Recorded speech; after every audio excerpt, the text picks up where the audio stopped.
লালের মানো বড় ওইটা কত লাশ না এমনি এমনি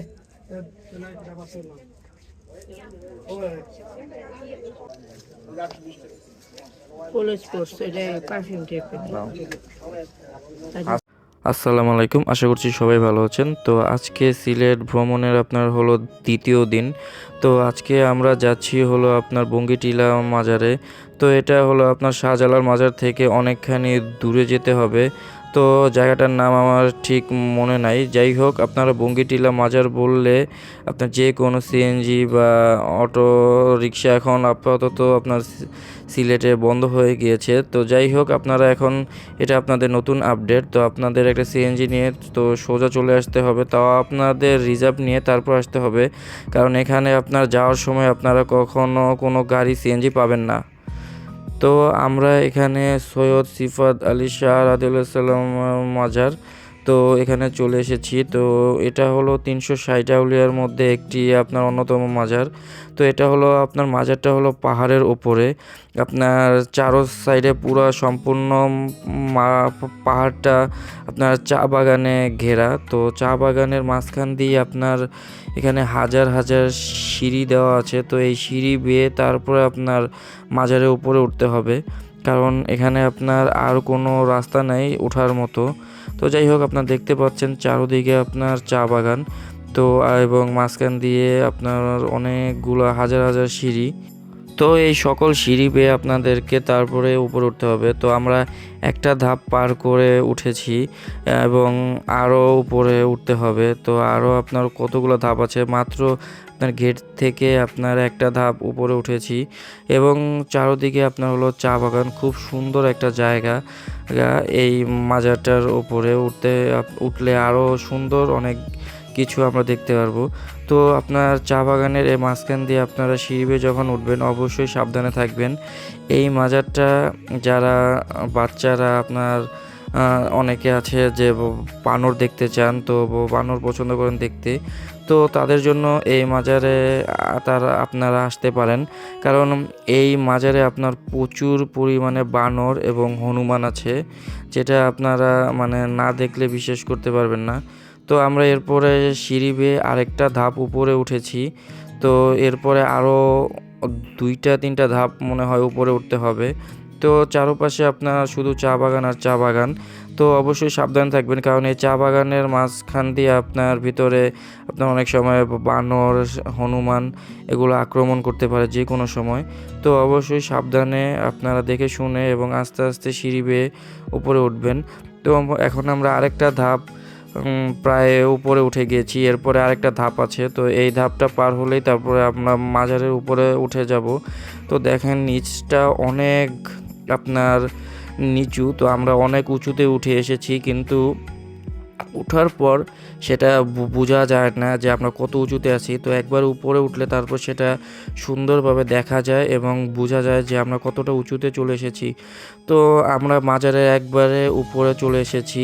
তো যাই হোক, অনেক কষ্ট করে অনেক হাজার হাজার সিঁড়ি বেয়ে তারপরে এই মাজারটার উপরে ওঠা হয়েছে। তো এখানে উঠেই আপনার বাম দিকেই আপনার একটা দেখবেন অজুখানা। তো এখানে আপনার 3টা ঘর আছে। তো 3টা ঘরে একটা হলো দোকান, আর আরেকটা করে আপনারা যে কোনো মানুষ বিশ্রাম নিতে পারবেন। তো যাই হোক, আমাদের আসতে না আসতেই আমরা দেখতে পেলাম যে এখানে অনেকগুলা বানর প্রায় চলে এসেছে। তো বানরদেরকে আমরা একটু রুটি, কলা, তারপর শসা এগুলা খাবার দিচ্ছিলাম। তো ওরা প্রায় বলতে পারেন আপনার এই খাবারের কারণেই এই মাজারে সব সময় থাকে। তো এই কারণেই আপনার এখানে হনুমান, বানর থেকে একটু আপনারা সাবধানে থাকবেন। যে কোনো সময় আপনার ওরা একটু আপনার খাবারের জন্য বা কোনো কিছুর জন্য আপনাদেরকে আবার যদি আক্রমণ করে বসে, তো এই কারণে। তো এটা হলো মাজারের আপনার সাইডের অংশ। তো আমি অবশ্য আপনাদের মাজারটা ভিডিও করে দেখাতে পারতেছি না, কারণ মাজার অবশ্য ভিডিও করা নিষেধ। তো যাই হোক, এখানে আপনার 2 ডেক সিন্নি রান্না করা হচ্ছে, তো মানে লেটকা খিচুড়ি। তো এই খিচুড়িটা আপনার নামাজের পর সবাইকে খাওয়ানো হবে। পারাজ কি করে এই যে দেখেন আসলে কি করে দেখেন জানি হাত নামাই লইব। হ্যাঁ হাত নামাই কেন? হ্যাঁ হাত নামাই কেন?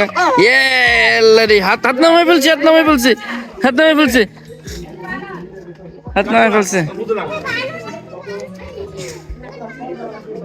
হাতগুলো উপরে তুলে কেন দে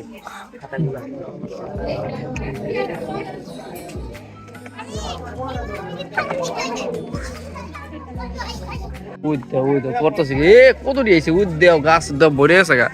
সাবধান মোবাইল ফোন সাবধান থাম দিবে তাই নি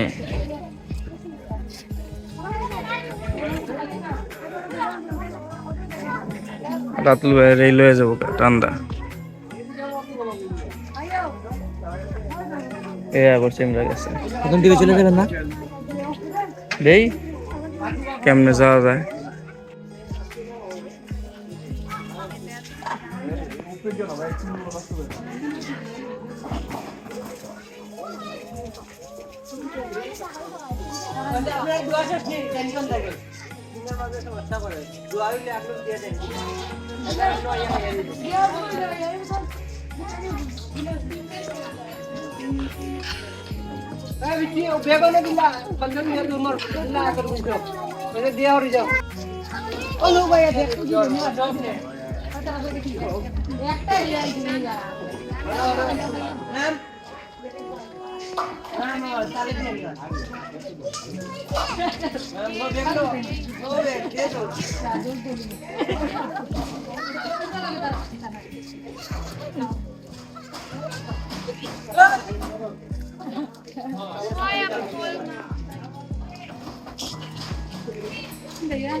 সালমাল ভাই লাইতে সালা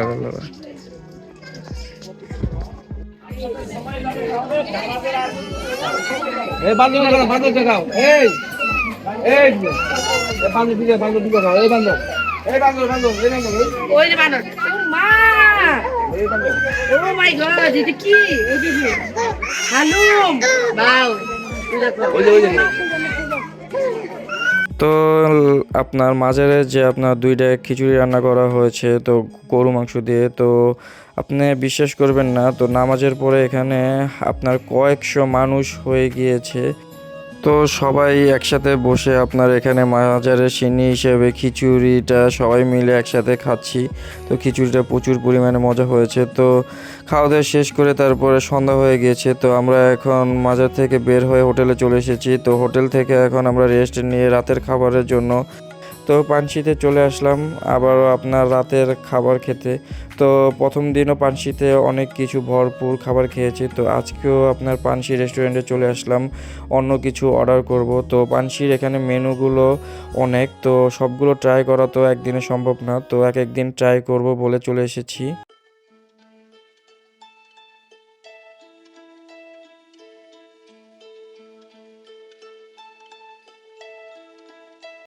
তো পানশিতে আজকে আমাদের সাথে সাকিব ভাইও চলে এসেছে রাতের খাবার খেতে। তো আমরা অনেক কিছুই খাবার অর্ডার করেছি, তো একটা একটা করে সবগুলো খাবার চলে এসেছে।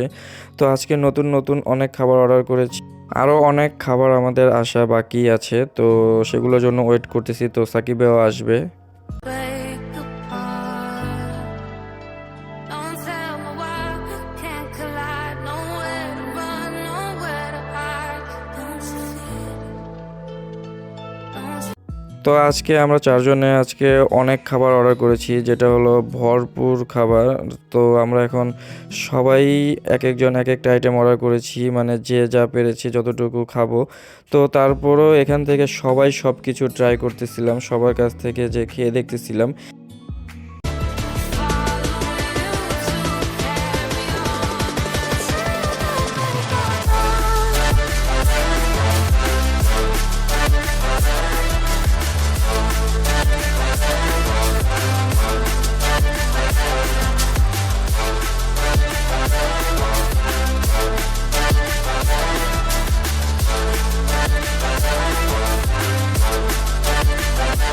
I've been seeing father.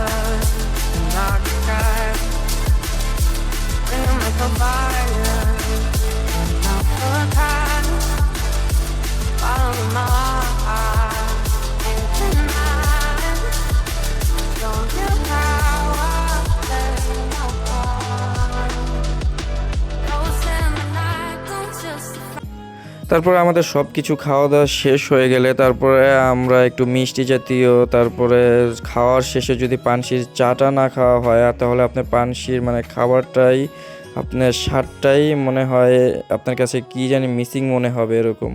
তারপরে আপনার ডেজার্টের জন্য কিছু জিনিস অর্ডার করলাম। তো ডেজার্টের খাবারগুলো খুব মজা, তো সবাই সব কিছু ট্রাই করতেছিলাম, কেউ পুডিং, কেউ ফালুদা, কেউ আপনার চা। তো যাই হোক, খাওয়া দাওয়া শেষ হলো আমাদের। তো পানশির খাবার খুবই মজা।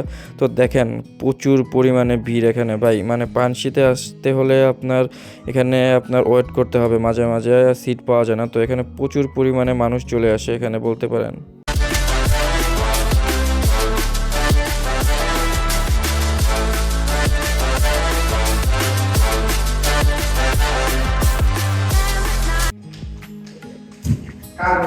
এই যে ফারাজ,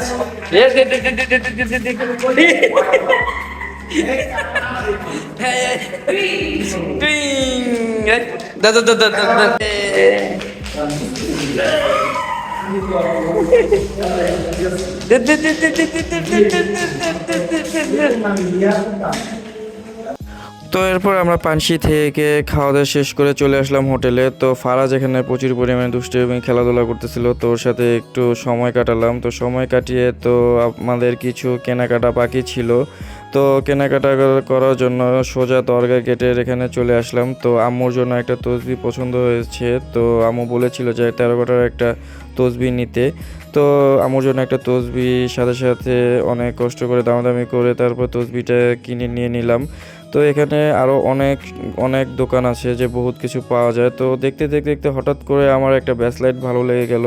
তো এই ব্যাসলাইটটা আমি সাথে সাথে আপনার একটু দাম দর করে ওনার কাছ থেকে তারপরে কিনে নিয়ে নিলাম। তো আরও অনেক কিছুই ওনার দোকান থেকে দেখতেছিলাম। তো তারপর আঙ্গুরের জন্য 2টা চুড়ি পছন্দ হয়েছে, তো 2টা চুড়ি নেওয়া হলো।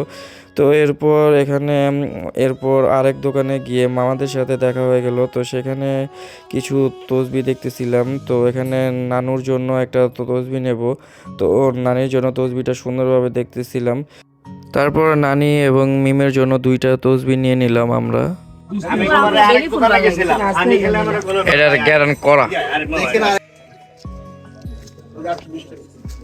কলেজ কোর্স, এটা পারফিউম টাইপের।